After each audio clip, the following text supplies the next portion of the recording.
পরে পাওয়া। এই কি পাওয়া? বিভূতিভূষণ বন্দ্যোপাধ্যায় কালবৈশাখীর সময়টা, এই সময়টা কিসের? কালবৈশাখীর। আমাদের ছেলেবেলার কথা। এই কাদের ছেলেবেলার কথা? লেখকদের, লেখকের ছেলেবেলার কথা। বিধু, সিধু, নিধু, তিনু, বাদল এবং আরও অনেকে দুপুরে বিকট গরমের পর নদীর ঘাটে নাইতে গিয়েছি। নাইতে মানে কি? এই নাইতে মানে গোসল করতে। হ্যাঁ, গোসল করতে গিয়েছে। কি করতে গিয়েছি? গোসল করতে গিয়েছি। বেলা বেশি নেই। বিধু আমাদের দলের মধ্যে বয়সে বড়, তাহলে লেখকদের যে বন্ধু বান্ধব সমবয়সীরা ছিল তাদের মধ্যে বয়সে বড় যে ছিল তার নাম হচ্ছে বিধু। তার নাম কি? বিধু। সে হঠাৎ কান খাড়া করে বললে, ওই শোন। আমরা কান খাড়া করে শুনবার চেষ্টা করলাম, কিন্তু শুনতে বা বুঝতে না পেরে বললাম, কী রে? বিধু আমাদের কথার উত্তর দিল না, তখনও কান খাড়া করে রয়েছে। হঠাৎ আবার সে বলে উঠল, ওই ওই শোন, আমরাও এবার শুনতে পেয়েছি দূর পশ্চিম আকাশে ক্ষীণ গুড়গুড় মেঘের আওয়াজ। কিসের আওয়াজ? মেঘের আওয়াজ। আর দক্ষিণ দিক থেকে মেঘের আওয়াজ মানে কি এটা বোঝা যায়। নিধু তাচ্ছিল্যের সঙ্গে বললে, ও কিছু না। বিধু ধমক দিয়ে বলে উঠল, কিছু না মানে? তুই সব বুঝিস কিনা? বৈশাখ মাসে পশ্চিম দিকে ওরকম মেঘ ডাকার মানে তুই কিছু জানিস? ঝড় উঠবে ঝড়। এ কি উঠবে? ঝড় উঠবে ঝড়। এখন জলে নামবো না, কালবৈশাখী। আমরা সকলে ততক্ষণে বুঝতে পেরেছি ও কি বলছে। কালবৈশাখীর ঝড় মানে আম কুড়ানো। কালবৈশাখীর ঝড় মানে কি? আম কুড়ানো। বাড়ুজ্যদের মাঠের বাগানে চাপাতলির আম এই অঞ্চলে বিখ্যাত। তাহলে লেখক যেখানে বসবাস করতেন ওই অঞ্চলে একটা জায়গার নাম দেওয়া আছে, সেটা হচ্ছে চাপাতলি। এই কি তলি? চাপাতলি। আর কাদের? বাড়ুজ্যদের বাগানের চাপাতলির আম ওই অঞ্চলের জন্য একটা বিখ্যাত আম। মিষ্টি কি এই সময়ে পাকে, ঝড় উঠলে তার তলায় ভিড়ও তেমনি, যে আগে গিয়ে পৌঁছতে পারে তার ওই জয়। সবাই বললাম, তবে থাক। কিন্তু তখনও রোদ গাছপালার মাথায় দিব্যি রয়েছে। আমাদের অনেকের মনের সন্দেহ তখনও দূর হয়নি। ঝড় বৃষ্টির লক্ষণ তো কিছু দেখা যাচ্ছে না, তবে বহু দূরাগত ক্ষীণ মেঘের আওয়াজ শোনা যাচ্ছে। ওর ওই ক্ষীণ সূত্র ধরে বোকার মতো চাপাতলির তলায় যাওয়া কি ঠিক হবে? বিধু আমাদের সকল সংশয় দূর করে দিলে। এই কে সকল সংশয় দূর করে দিলে? বিধু। তাহলে বিধু কি বয়সে বড়?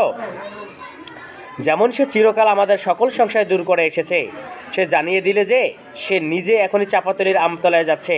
যার ইচ্ছে হবে সে ওর সঙ্গে যেতে পারে। তাহলে সে ইচ্ছার উপর ভার দিয়ে দিল। এরপর আর আমাদের সন্দেহ রইল না, আমরা সবাই ওর সঙ্গে চললাম। অল্পক্ষণ পরেই প্রমাণ হলো ও আমাদের চেয়ে কত বিজ্ঞ। ভীষণ ঝড় উঠল, কালো মেঘের রাশি উড়ে আসতে লাগলো পশ্চিম থেকে। কোন দিক থেকে? বড় বড় গাছের মাথার ঝড়ের বেগে লুটিয়ে লুটিয়ে পড়তে লাগলো। ধুলোতে চারিদিকে অন্ধকার হয়ে গেল। একটু পরে ঠান্ডা হাওয়া বইল। ফোঁটা ফোঁটা বৃষ্টি পড়তে পড়তে বড় বড় ভীষণ বাদলের বন্যা বা বর্ষা নামলো। বড় বড় আমবাগানের তলাগুলি ততক্ষণে ছেলে মেয়েতে পূর্ণ হয়ে গিয়েছে। কিসে পূর্ণ হয়ে গেছে? ছেলে মেয়েতে। কেন পূর্ণ হয়ে গেছে? আম পড়বে এমন একটা পরিস্থিতির জন্যই সবাই মনে করে যে হচ্ছে এই গাছগুলোর নিচে এসে জড়ো হয়েছে। আম ঝরছে শিলা বৃষ্টির মতো। কিসের মতো? শিলা বৃষ্টির মতো। প্রত্যেক ছেলের হাতে এক এক বোঝা আম।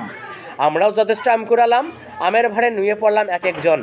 ভিজতে ভিজতে কেউ অন্য তলায় চলে গেল, কেউ বাড়ি চলে গেল আমের বোঝা নামিয়ে রেখে আসতে। আমি আর বাদল সন্ধ্যার অন্ধকারে নদীর ধারের পথ দিয়ে বাড়ি ফিরছি। এই লেখকার কে? বাদল। এই লেখকার কে? বাদল। নামগুলো কিন্তু ভালোভাবে মাথায় রাখবা। পথে কেউ কোথাও নেই। ছোট বড় ডালপালা পড়ে পথ ঢেকে গিয়েছে। পাকা নোনা শুদ্ধ নোনা গাছের ডাল কোথা থেকে উড়ে এসে পড়েছে। কাঁটাওয়ালা ছাই বাবলার ডালে পথ ভর্তি। এই কিওয়ালা? কাঁটাওয়ালা ছাই বাবলার। কাঁটা ফুটবার ভয়ে আমরা ডিঙিয়ে পথ চলছি আধ অন্ধকারের মধ্যে। এমন সময় বাদল কি একটা পায়ে বেঁধে হোঁচট খেয়ে পড়ে গেল। আমায় বললে, দেখ তোরে জিনিসটা কি?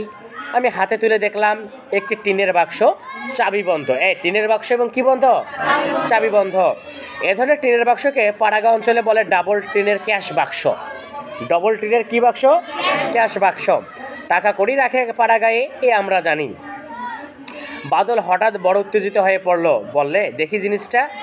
দেখ তো চিনিস? চিনি। ডবল টিনের ক্যাশ বাক্স। ডবল টিনের কি বাক্স? টাকা কড়ি থাকে, তাও জানি। এখন কি করবি? সোনার গহনাও থাকতে পারে। ভারী দেখছিস কেমন? তা তো থাকেই, টাকা গহনা আছেই এতে। টিনের ক্যাশ বাক্স হাতে আমরা দুজনে সেই অন্ধকারে তেঁতুলতলায় বসে পড়লাম। কোথায় বসে পড়লাম? তেঁতুলতলায়। তাহলে গাছটার যে নামটা বলা হয়েছে ওই গাছটার নাম কি? তেঁতুলতলা। দুজনে এখন কি করা যায় তাই ঠিক করতে হবে এখানে বসে।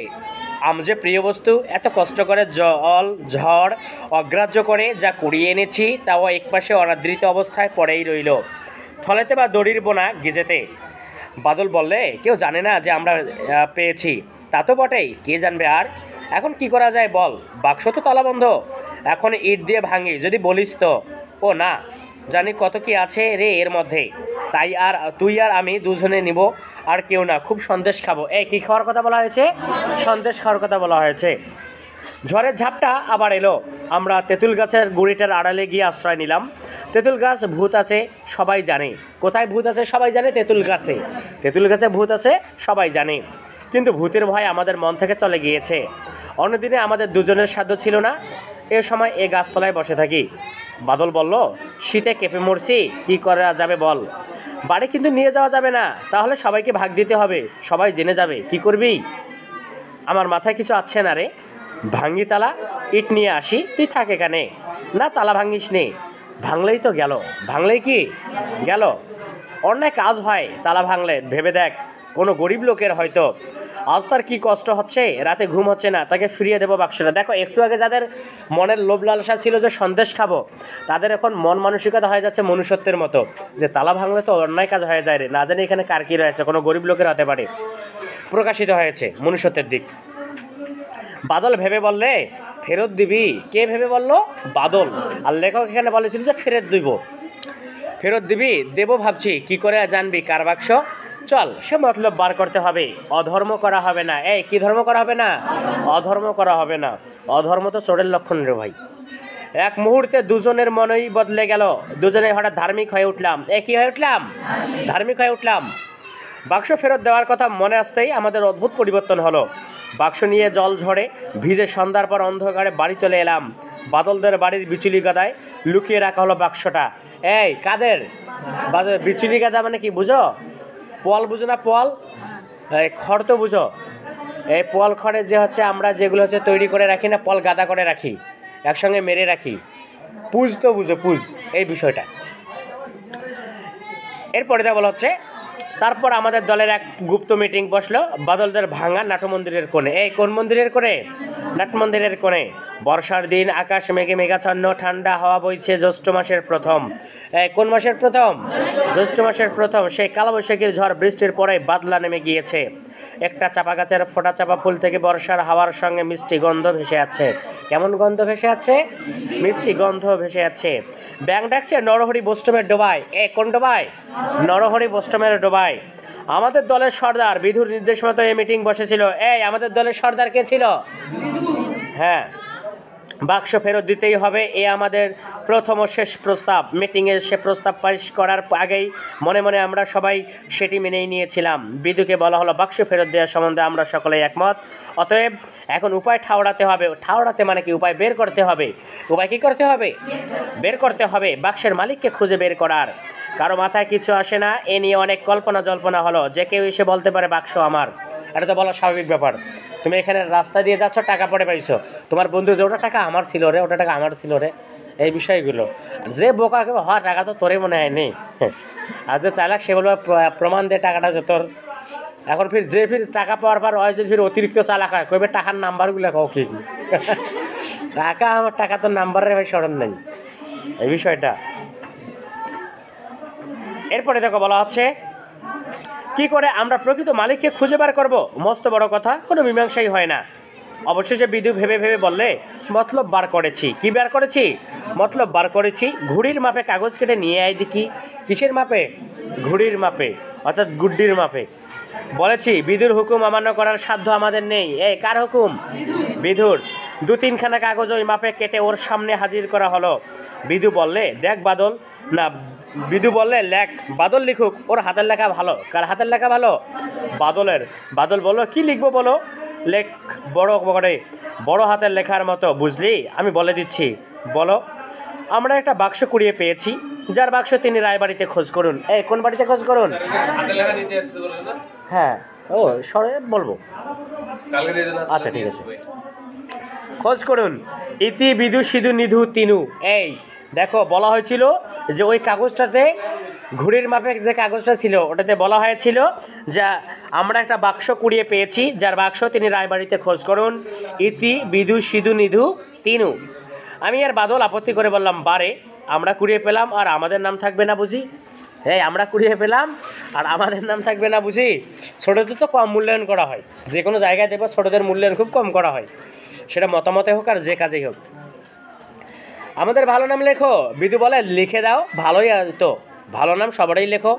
তিনখানা কাগজ লিখে নদীর ধারে রাস্তায় ভিন্ন ভিন্ন গাছে বেলের আঠা দিয়ে মেরে দেওয়া হলো। কিসের আঠা? বেলের আঠা। 2-3 দিন কেটে গেল, কেউ এলো না। 3 দিন পরে একজন লোক, কালো মতো রোগা লোক, আমাদের চণ্ডী মণ্ডপের সামনে এসে দাঁড়ালো। আমি তখন সেখানে বসে পড়ছি। বললাম, কি চাও? বাবু, ইদির ভীষণ কার নাম? আমার নাম। কেন, কি চাই? এটা বাক্স আপনারা কুড়িয়ে পেয়েছেন। আমার নামের বিকৃত উচ্চারণ করাতে আমি চটে গিয়েছি। তখন বিরক্তি হয়ে বললাম, কী রকম বাক্স? এখন তো হচ্ছে এই যে প্রমাণ দিতে হবে, প্রমাণ চাচ্ছে। কী রকম বাক্স? কাঠের বাক্স? না, যাও। বাবু, কাঠের নয়, টেনের বাক্স। কী রঙের টেন? কালো। না, যাও। বাবু, দাঁড়ান বলছি, মোর ঠিক মনে হচ্ছে না, এই রাঙা মতো। না, তুমি যাও। লোকটা অপ্রতিভভাবে চলে গেল। অপ্রতিভভাবে মানে কি? অপ্রস্তুত অবস্থা কিন্তু চলে গেল। সে হচ্ছে বিব্রত হয়ে গেছেন, যে কারণে চলে গেল। বিধুকে খবরটা দিতে সে বললে, ওর নয় রে, লোভে পড়ে এসেছে, ওর মতো কত লোক আসবে। আবার 3-4 দিন কেটে গেল। বিধুর কাছে একজন লোক এলো। তারপরে তার বর্ণনা মিলল না। বিধু তাকে বিদায় দিলে পত্রপাঠ, মানে হচ্ছে তৎক্ষণাৎ বিদায় করে দিল। যাওয়ার সময় সে নাকি শাসিয়ে গেল, চৌকিদারদের বলবে, দেখে নেবে আমাদের ইত্যাদি। কাদেরকে বলবে? চৌকিদারকে বলবে।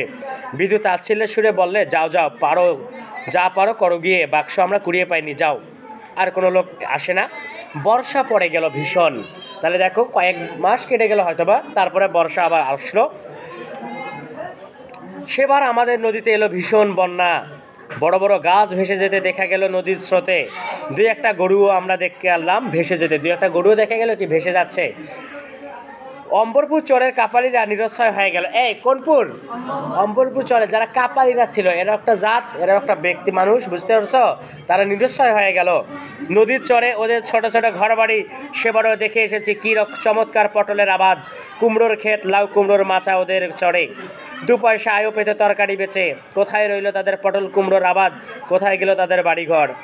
আমাদের ঘাটের সামনে দিয়ে কত খড়ের চালাঘর ভেসে যেতে দেখলাম। সবাই বলতে লাগলো, অম্বরপুর চরের কাপালিরা সর্বশান্ত হয়ে গিয়েছে। কি হয়ে গিয়েছে? সর্বশান্ত হয়ে গিয়েছে।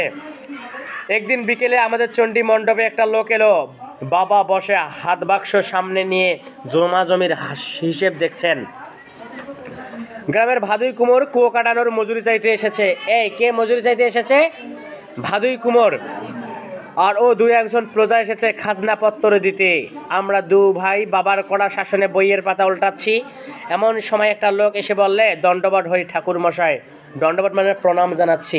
হিন্দুদের একটা বিষয় আছে, মন্দিরে গেলে দণ্ডবট হয়, মাথা নিচু করে শ্রদ্ধা জানাই। বাবা বললেন, এসো, কল্যাণ হোক। কোথা থেকে আসা হচ্ছে?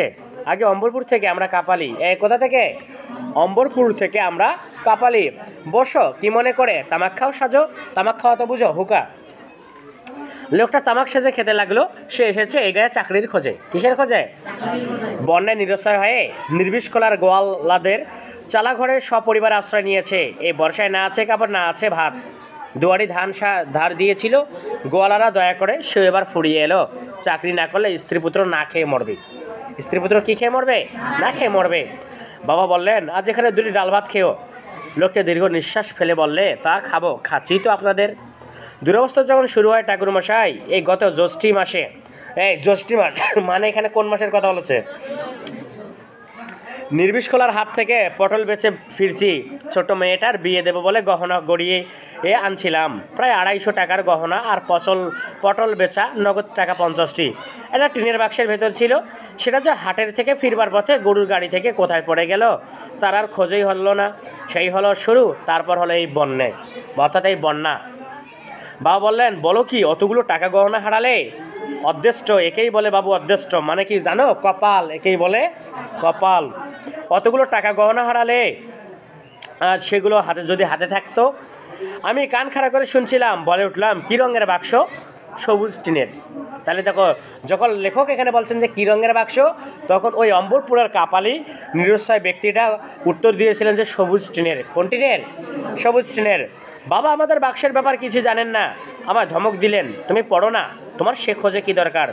কিন্তু আমি ততক্ষণে বইপত্র ফেলে উঠে পড়েছি।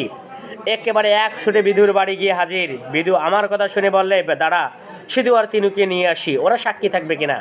একটা জিনিস দিতে গেলে তো আবার সাক্ষীরও দরকার আছে, তো তখন সাক্ষী থাকবে কিনা। বিধুর খুব বুদ্ধি আমাদের মধ্যে, ও বড় হলে উকিল হবে সবাই বলতো। বিধু বয়সে বড় একদিকে, আবার বিজ্ঞ ব্যক্তিও, এ কারণে সবাই বলতো ওর অনেক বুদ্ধি, ও বড় হলে একটা কি হবে, উকিল হবে। আধ ঘন্টার মধ্যে আমাদের চণ্ডী মণ্ডপের সামনে বেশ একটি ছোটোখাটো ভিড় জমে গেল। বাক্স ফেরত পেয়ে সে লোকটা যেন কেমন হক চকিয়ে গেল, চোখ দিয়ে জল পড়তে লাগলো, কেবল আমাদের মুখের দিকে চায় আর বলে, ঠাকুর মশাই, আপনারা মানুষ না দেবতা? আপনারা মানুষ নাকি দেবতা? গরিবের উপর এত দয়া আপনাদের? বিধু অত সহজে ভুলবার পাত্র নয়। সে বললে, দেখে নাও মাল সব ঠিক আছে কিনা, আর এই কাকাবাবুর সামনে আমাদের একটা রসিদ লিখে দাও, বুঝলে? কাকাবাবু, আপনি একটু কাগজ দিন না, ওকে লিখতে জানো তো? না, ও উকিল হবেই বটে। কে হবে? কে হবে উকিল? বিধু। আমার বাবা এমন অবাক হয়ে গেলেন ব্যাপার দেখে যে তার মুখ দিয়ে একটি কথাও বেরোলো না। বুঝতে পারছো তাহলে? এখানে কিন্তু দেখো, গল্পটা কিন্তু একদিক থেকে লোভের, অন্যদিক থেকে ছোট ছোট বাচ্চাদের যে হচ্ছে একটা কাজের যে একটা হচ্ছে দায়িত্ব, কর্তব্য, মানুষকে জিনিস একটা কুড়িয়ে ফেরত দেওয়া, অধর্ম না করা, সেই দিকটা প্রকাশিত হয়েছে। আমরা তো আবার 50 টাকা বলে পকেটে ঢুকিয়ে রাখি। কার টাকা হয়? ক্লাসে যদি কারো টাকা হয়, না মুই কই টাকা পাইছ, হ্যাঁ, আমি কিন্তু প্রকাশ করি না। এই যে বিষয়টা, এগুলো না আমাদের মধ্যে একটা করে ভাব প্রকাশিত হয়।